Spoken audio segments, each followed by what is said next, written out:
प्रथम खबर एनएससी परे एबे बढ़िला जिला ओडिशा रे बढ़िबो जिला संख्या विभाजित हेबो पंचायत एवं सब डिविजन एने बड़ सूचना देइछंती राजस्व मंत्री सुरेश पुजारी। मंत्री कहते एवं एनएससी कराई आगु पंचायत जिला और सब डिविजन विभाजन हेबो। मयूरभंज और सुंदरगढ़ भली बड़ जिला अच्छी केउटा आगे करू केउटा पछे करू से नहीं बीजेडी रो परामर्श लोड़ा नहीं एभली कही नुआ जिला गठन दाबी को बल देइछंती विभागीय मंत्री। यह मंत्री कहते 2025 मसीहा शेष को जनगणना आरंभ हेबो। राजस्व गाँ शीघ्र घोषणा हेबो। परवर्ती खबर धर्म जाति आधार रे कोनोसी प्रकार भेदभाव जेपरि न हेबो ता सुनिश्चित करने को राज्य सरकार को हाईकोर्ट निर्देश देइछंती। जीवन अमृत जल प्रदान करने क्षेत्र में कोनोसी भेदभाव करा जाई पारिबो नाही। सरकार निजर सबु नागरिक को समान रूप से प्रदान करुवा सुविधारू समाज निर्दिष्ट वर्ग को वंचित करा अकल्पनीय। राज्य कोनोसी धर्म नथिबा बेले संविधान प्रदत्त मौलिक अधिकार समस्त नागरिक को समान सुयोग और समानता प्रदान करिछि।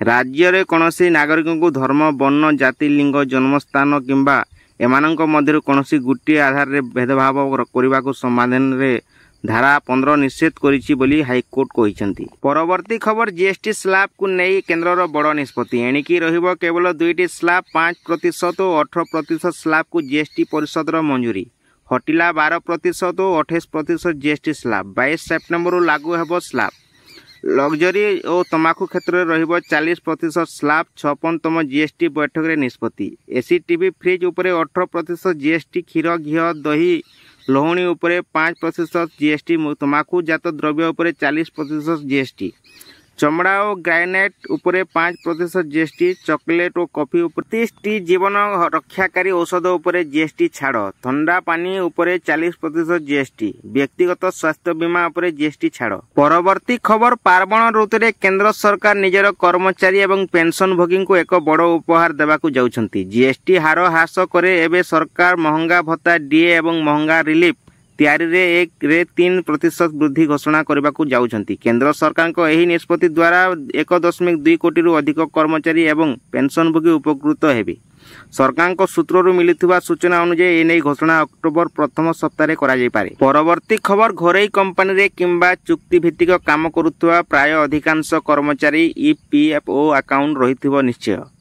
यह सरकारी भविष्य निधि यह छड़ा कर्मचारी अचानक आवश्यकता हेले मध्य एथिरु टंका उठे निजर काम रे लगे पारिबे किंतु अनेक समय रे एथिरु टंका काढिबा मुश्किल होई जाय थाए कारण टंका पे आवेदन करिबा परे तुरंत टंका आसी न थाए। अकाउंट रे टंका क्रेडिट हेबाकू अनेक दिन लागि जाय थाए जहाकू ने इमरजेंसी बेले चिंतारे पड़ी जानती लोके। वर्तमान एही प्रक्रिया को आहुरी सहज और त्वरित करने को प्रस्तुत करुछंती ईपीएफओ कर्तृपक्ष। परवर्ती खबर माध्यमिक शिक्षा परिषद बोर्ड पक्षरु आसंता 27 रे हेबाकू थिबा स्वतंत्र ओडिशा शिक्षक योग्यता परीक्षा स्पेशल ओटीईटी रो प्रश्न उत्तर ढांचा पैटर्न बदलिबो नाही किंतु परीक्षा परिचालन व्यवस्था को अधिक कड़ाकड़ी करा जिवो।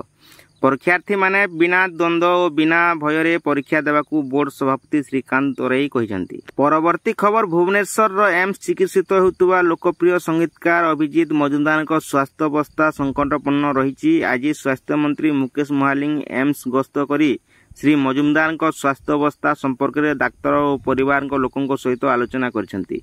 श्री मजुमदार को समस्त चिकित्सा खर्चा सरकार बहन करिवे बोली मंत्री श्री महालिंग सूचना दैछंती। परवर्ती खबर भारतीय स्टेट बैंक जूनियर एसोसिएट कम क्लर्क पदवी रे नियुक्ति पई प्रारंभिक परीक्षा सूची प्रकाश करिछि। एसबीआई द्वारा प्रकाशित सरकारी कार्यसूची अनुसार प्रारंभिक परीक्षा 2021 एवं 27 सेप्टेम्बर 2025 रे देशर विभिन्न केंद्र अनुष्ठित हेबो। मोट 6599 पदवी रे नियुक्ति पई परीक्षा हेबो।